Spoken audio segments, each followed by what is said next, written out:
What's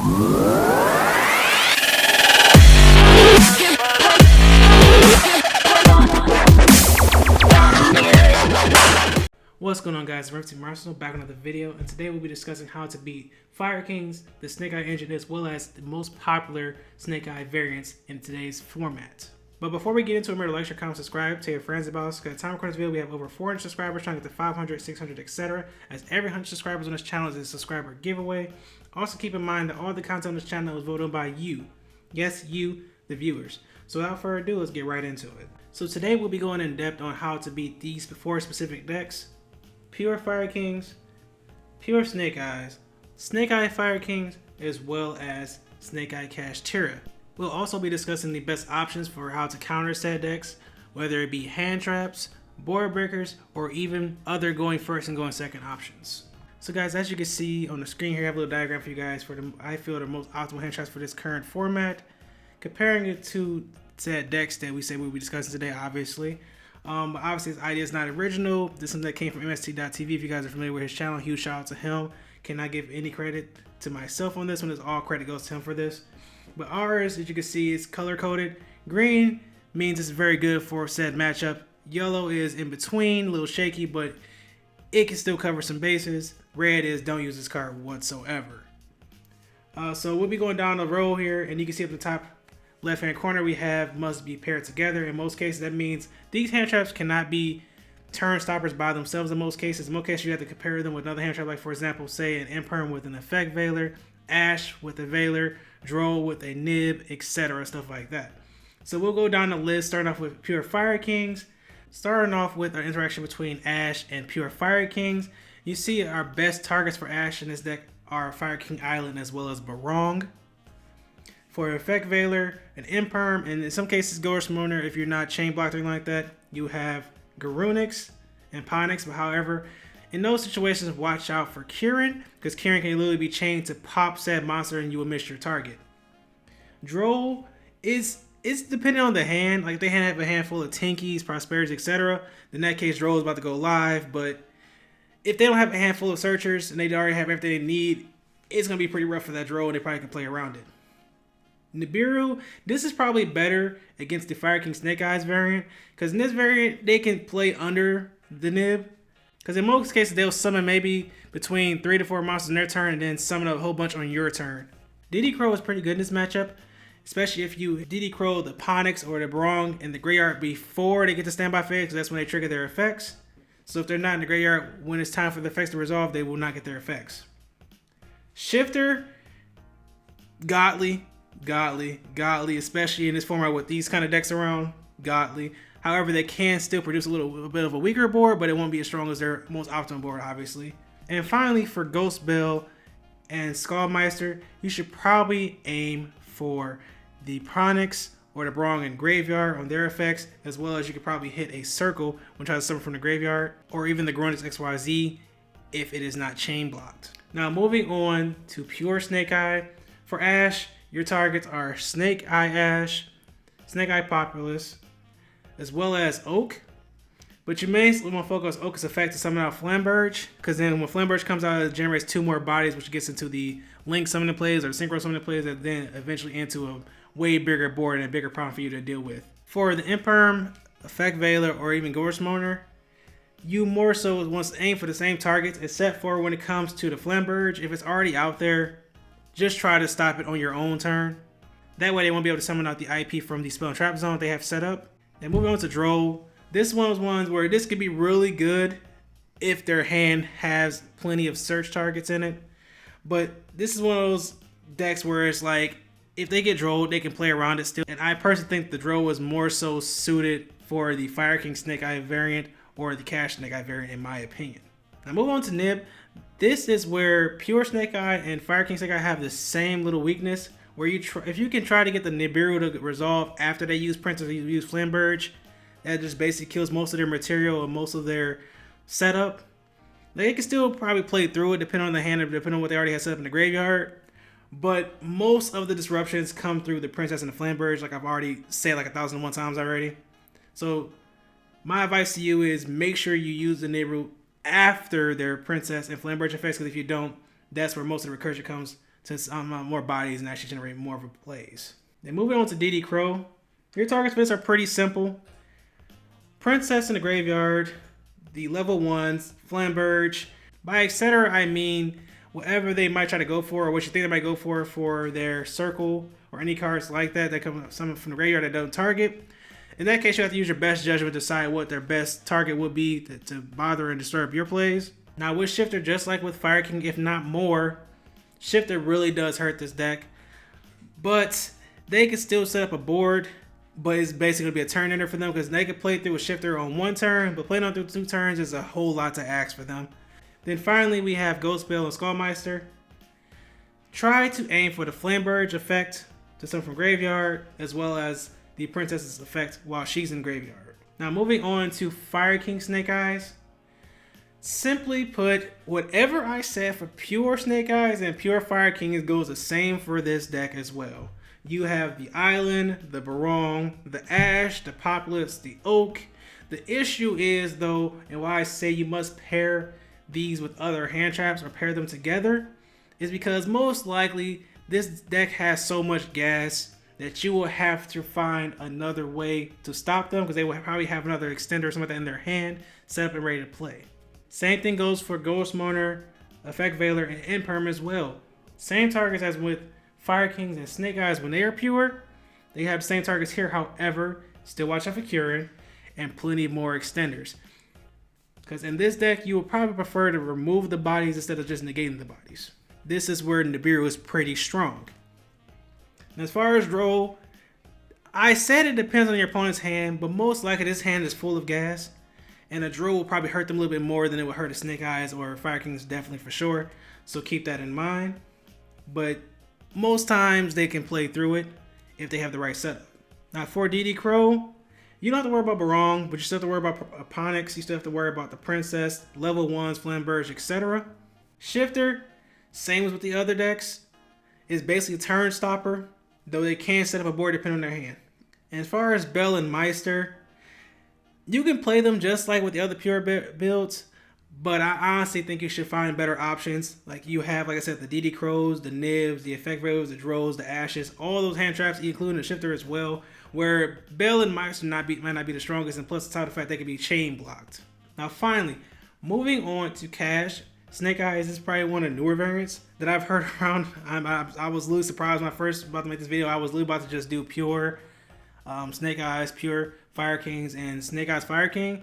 But I did not know that Cash just came out and they just out of the blue. Now there are people are using that too now. So now we got to cover that deck as well. So for the Ash targets, you have one to the standby phase. You have the level 1s, which are Oak, Populace, Ash, etc. But I don't think they play Ash in this particular build. Correct me if I'm wrong. You have the 1-for-1. Yeah, it's pretty straightforward here. Try not to Ash the Cash cards unless you're willing to give up your extra or willing to give up a face-up card in the field. As far as Effect Veiler, Mourner, and Veiler, same targets, but for your Cash monsters, try to use Imperm so you don't get hurt with Talents or Call by anything like that. And like I said before, the Flamberge on your turn. For Droll, usually depends on their hands, but Cash always have to wait until losing to Droll if they don't have Shifter, so keep that in mind. Nib, I said it depends on the starter. If they go through a route with maybe the Cash cards first and everything like that, they can simply just normal summon a Oak or a Popular or something like that and just pop off anyway. So keep that in mind. Because you might follow them with the whole trail to nib them with the cat when they start off with like maybe a Cash Fenrir or Cash Unicorn, and you just get folded by the level 1 and just get summoned out for free after that. As far as DD Crow, Belle, and Meisters, I'm just gonna put those all together here. They're solid, but I'm not sure how much stronger they are or weaker they are when it comes to them actually having Cash plays now as well. But I would still comfortably say you could probably still side these in and hit the same targets you would hit with pure Fire King, pure Snake Eyes, or Fire King Snake Eyes. Then Shifter, I'm pretty sure this still hits them the same. The issue I have with it is that the Cash Terra part could probably still set up some plays without even using the Snake Eye variant, though I'm pretty sure it wouldn't be that strong. But don't quote me on that. This is just my opinion. Okay, now we're moving to board breakers. First and foremost, I do not suggest most of these because most of these are buns. They are boo-boo, they are garbage against these matchups. Can you play them against other decks? Most likely, probably, good chance they'll be effective. Against these decks, no. Why? Because most of the deck floats. All you do is give them other resources. I don't think it's good. No bueno. Now, Cosmic, on the other hand, is pretty solid. Against Fire Kings, you can use it against their island. Against Pure Snake Eye, you can use it against the IP Masquerade when Flamberge targets it on your turn. Against Fire King Snake Eyes, the same as basically Fire Kings and Snake Eyes when they're pure. As far as Cash Snake Eyes, same targets, plus you can also hit the Fill Spell for Kashtira. You also can hit the Kashtira Birth. There's plenty of targets with Cosmic. Cosmic is pretty solid this format. Dark Hole, Lightning Storm, Regekis. I do not suggest these at all. If you use these, just have something to follow up with them because they don't do enough by themselves. Like now, if you're doing like Dark Hole plus D-Shifter or Lightning Storm plus D-Shifter or Regeki plus D-Shifter, nah, you're dancing. You're doing your thing. But the only deck I would probably even think about using this against is the Cash variant. But even then, the Cash variant can protect itself because you know it has Draco Sack and everything like that in the builds. Now, evenly, this one it's pretty solid against Fire King. They don't have any spell trap negations in the main deck. Against Pure Snake Eye and Fire King Snake Eye, they can play around it. That's where the IP to Flamberge comes into play. And then same thing with the Cash Snake Eye deck. There's always better options, but evenly it's okay if you want to condense the board, I guess. It's not stopping everything they have. It just condenses the board, in my opinion. Now, Harvey's Feather Duster. Why are you using this in Fire Kings? That's what the Cosmic is for. Don't use this against Pure Snake Eye. Against Fire King Snake Eye, you might have an argument depending on what the back row might be if they side or something, but that's what the Cosmic is for. And then for Harpy's Feather Duster against the Kashtira Snake Eye variant, the Fill Spell and the Birth, maybe they play the Trap card, maybe that too, but it's like, that's what the Cosmic is for. Now, as far as Triple T is pretty solid against any, I repeat, any deck, especially a deck that's playing hand traps this format or plays a lot on your own turn. But for Fire Kings, the Pure variant is pretty solid. For the Snake Eye variant, it's solid, but you want to pair it with something else. Same thing with the Fire King Snake Eye hybrid, and the same thing with the Kashtira Snake Eye hybrid. It's just when it comes to Pure Snake Eye or Pure Fire King, it's like the lines seem a little simpler for you to navigate through. But thing is, though, if you let them create their whole entire board, especially Pure Snake Eye, they're gonna up with like either a Borlo Savage negation, a Baron negation. You got to play through that, plus having the Flamberge and stuff like that set up, and having the IP in the back row and everything. It's a lot of mess to go through, and I don't think a Talents does enough by itself, to be honest. Now, finally, we're moving on to the going first and going second options. Today, we have Book of Moon, D-Fissure / Macrocosmos, Anti-Spell, DDG, which is Different Dimension Grounds if you didn't know, Super Polymerization, Summon Limit, and Soul Release. And next to them or below them, I have the preference for when they should be used. Book of Moon is obviously first or second. D-Shifter Macro is obviously going first. Anti-Spell obviously going first. DDG obviously going first. Super Poly could be first or second. Summon Limit is obviously going first. Soul Release is for you when you go second. Now, starting off with Pure Fire King versus Book of Moon. It's pretty solid, but there's better options. Because this is one of those cards, just like with Imperm, Effect Value, stuff like that, you can chain a Circle or chain a Kirin to the card that's being targeted, pop it, and still keep playing. D-Fissure and Macro.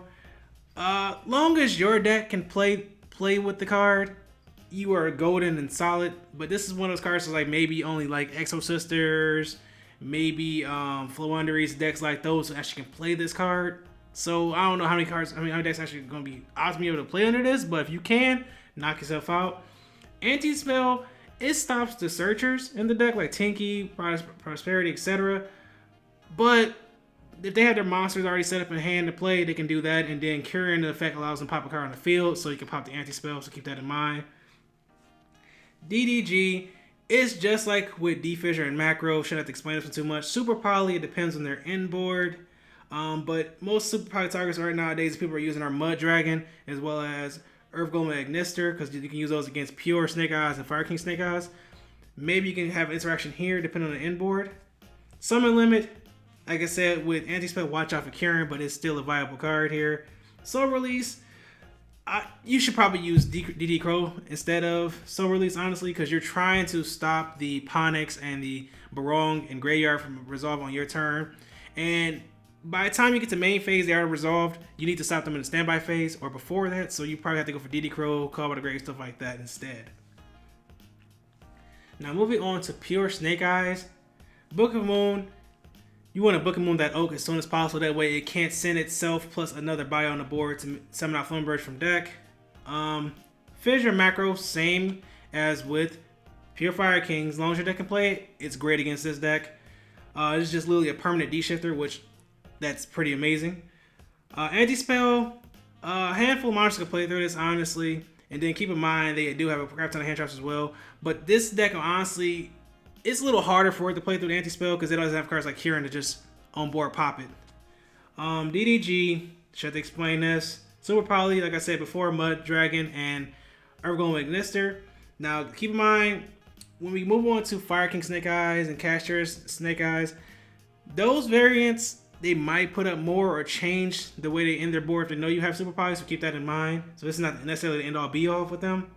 Summon Limit, it hurts this deck brutally because they need 2 bodies to play the game. They don't have 2 bodies to play the game, they're basically about to get cooked. Soul Release, you're aiming for Flamberge, Princess, the level 1s. Like I said before, when we was talking about DD Crows in the previous slide, keep that in mind for your targets for your Flamberge or for the Circle, anything like that. Moving on to Fire King Snake Eyes. Same as before with the Oak. Thing is though, watch out for that Kieran. I'm telling you, watch out for that Kieran. Because if you get Kieran, it's going to really hurt your feelings. Because now you just negged one. Macro, D-Fissure, DDG, I'm not going to keep explaining these. Anti-spell, Kieran can out it. And it also depends on their hand. Because if they have a handful of spells like Bonfire and them, they about to get cooked. But thing is though, they can literally chain cards like Wanted to the anti-spell and everything. So they can still play the game. Super Poly, same targets as before. Summon Limit, still needs 2 bodies, but if they somehow have a Kieran setup or a Kieran play lined up for them, they'll be fine. Soul Release, same targets as before with the pure Snake Eyes. And if you're trying to aim for the Fire King targets, please just use DD Crow, please. Now finally, moving on to Cash Snake Eyes. This is probably where Book of Moon is the strongest because you can hit the Oak, you can hit the Cash monsters to prevent them from summoning out other bodies. It's just basically what you already knew going in with Cash, where they have a weakness against Book of Moon and cards to put them face down so they can't summon out other bodies. And you just pair that with what you know now, about Fire Kings and Snake Eyes as well. Macro and D-Fissure, keep in mind, yeah, it hurts the Snake Eyes variant of it, or Snake Eyes side of the deck, but it's still a Cash deck on top of that, so it still have ways to play. It's just not an end-all be-all for them. Anti-spell, keep in mind they have Fenrir can out that card. DDG, same thing like I said with the Cash monsters beforehand. Super Poly depends on their inboard. Summon Limit, as I said before, Fenrir can out this, just like it can out Anti-spell. And finally, Soul Release is basically good against the standard Snake Eye inboards where they end up having the Princess in Graveyard, having level 1 Graveyard, etc. Soul Release those cards as you would do with any other Snake Eyes variant. But that's going to wrap it up for this video, guys. Hope you guys learned something new from this one. If we missed anything, like a certain hand trap or interaction like that, let us know in the comment section below so we all can learn from it. And therefore be ready for regionals, nationals, YCSs, etc. for this format and upcoming formats as well. You guys have been Red from Arsenal signing out. Peace and have a great day.